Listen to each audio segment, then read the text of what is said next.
Welcome to Charlie Jane Speakers Radio.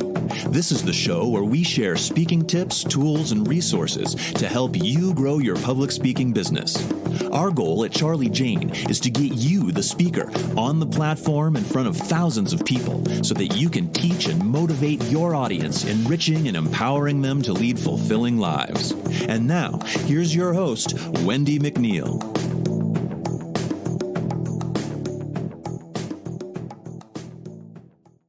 Hi there, it's Wendi McNeil here with Charlie Jane Speakers, and thank you for listening into another podcast. Today I'm going to talk about some ways that you can, or what is the best way to organize and manage your speaking leads. It's going to be a great podcast, and we're going to cover quite a bit. But first, I want to invite you, as I do at the beginning of all my podcasts, to our free Facebook group.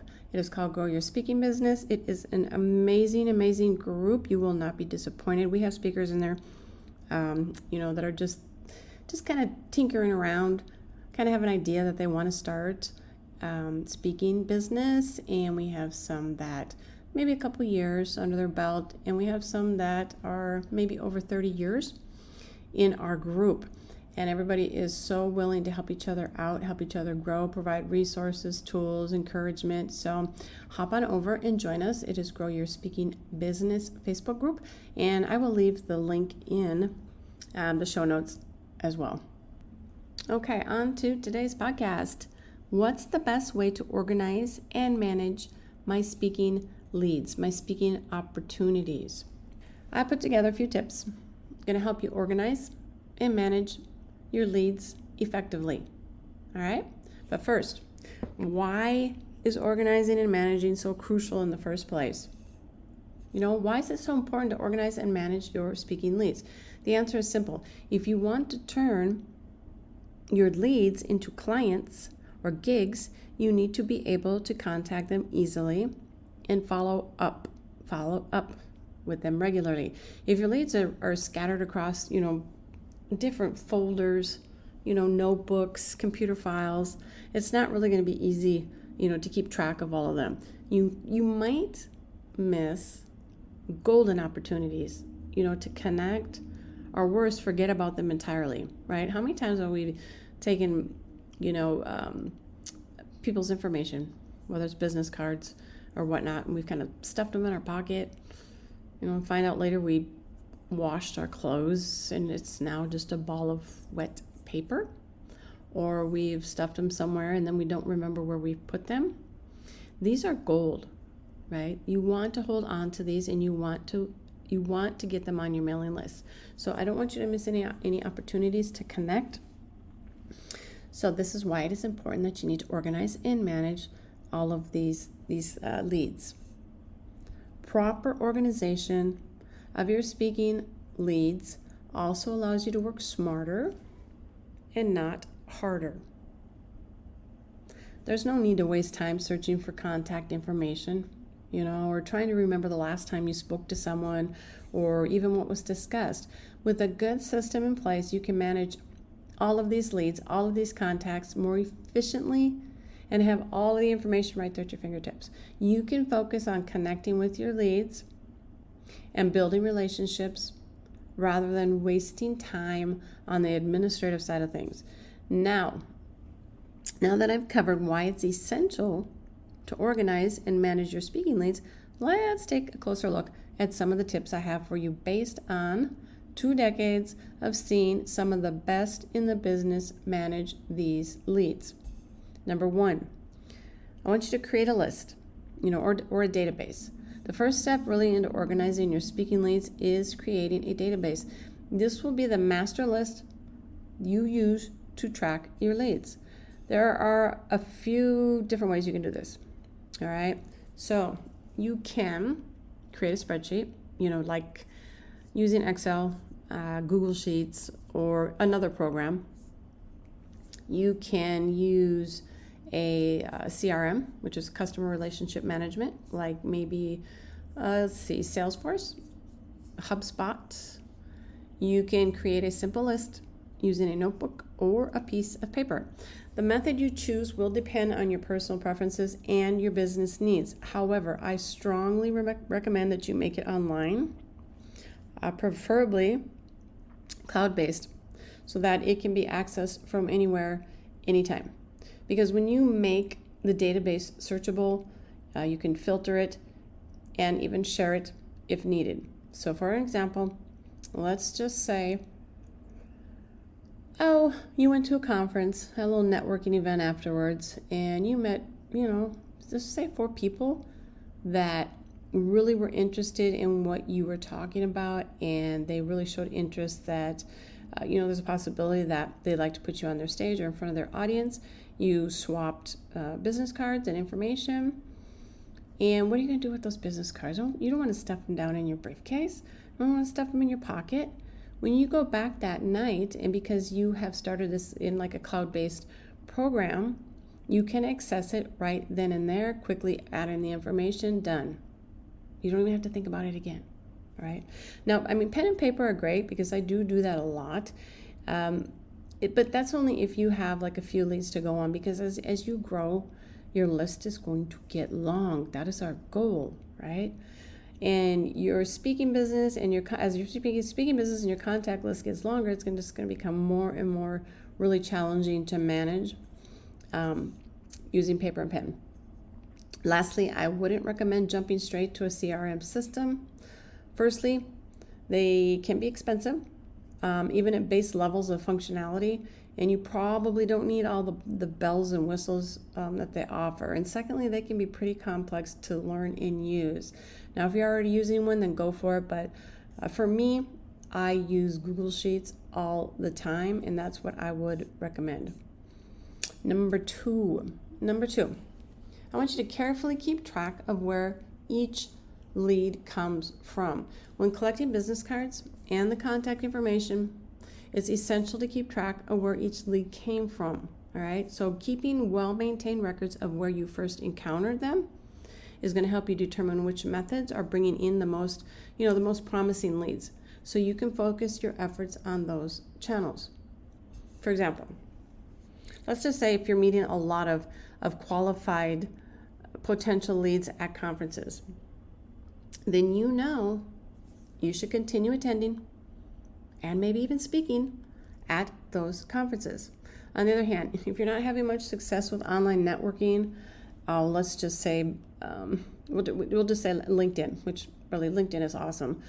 You might want to focus on attending in-person events where you can actually establish more meaningful connections. Again, this helps you to work smarter, not harder.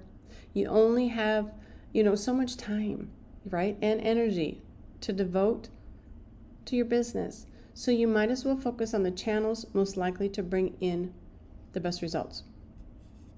Number 3, I want you to categorize these potential leads. All right. Once your leads are gathered into one place, it's time to start categorizing them. This will help you segment your leads to better target your communications. For example, you might want to create categories based on the likelihood of winning work, how warm a lead is, or their role in the industry. Is it a fellow speaker, an event planner?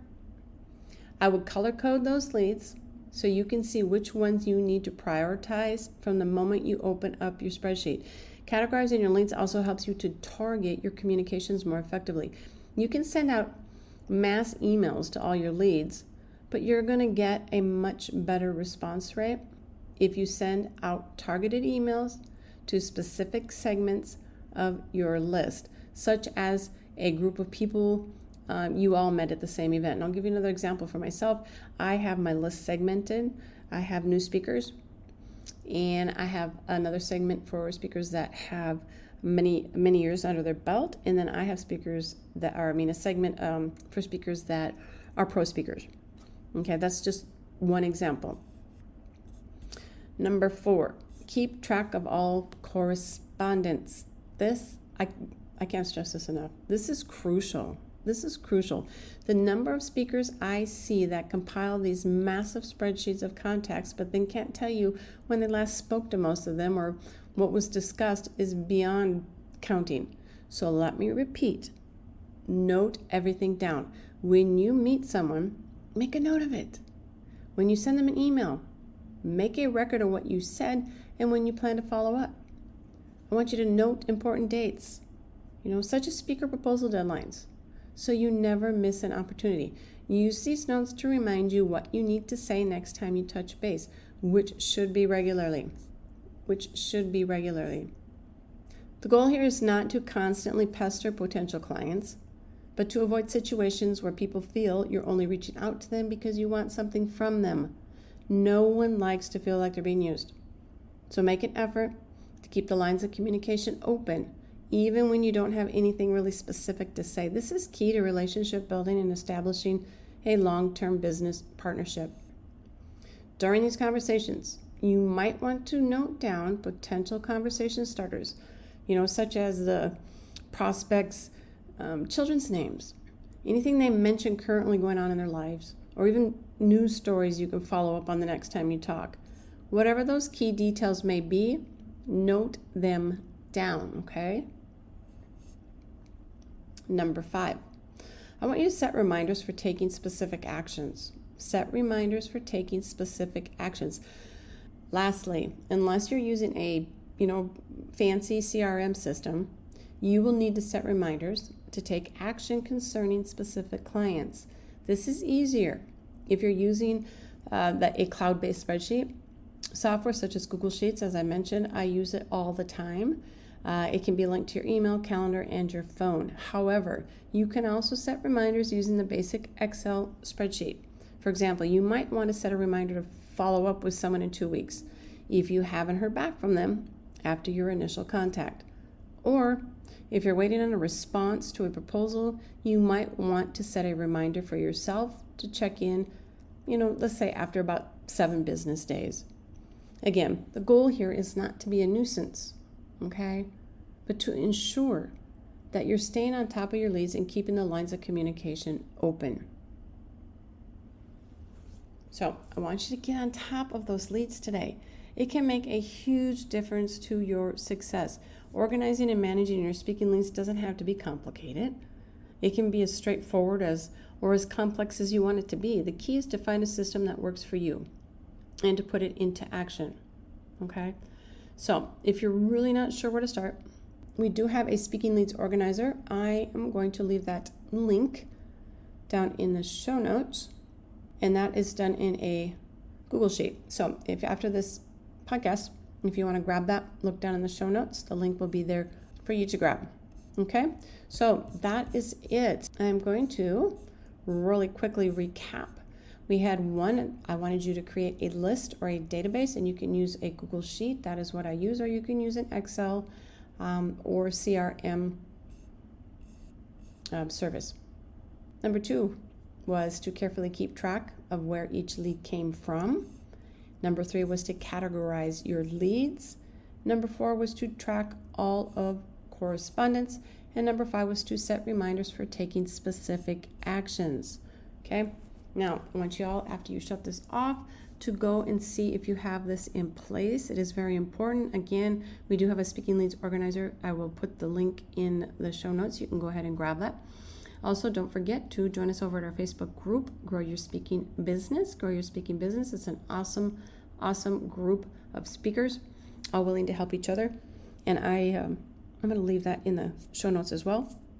And one more thing, I do like to give you a little something every time I do a podcast. And today I am going to put the link in the show notes, and it is actually, this one is actually a list of 50, 52, right around there, of conferences, topics, the links, the deadlines, conferences that are actually looking for speakers right now. So you can click that link, pop over there and see if there's a fit, and start submitting your proposals. That is free. And again, I'll put the link down in the show notes. So that is it for today's podcast. You all have a great day. Bye.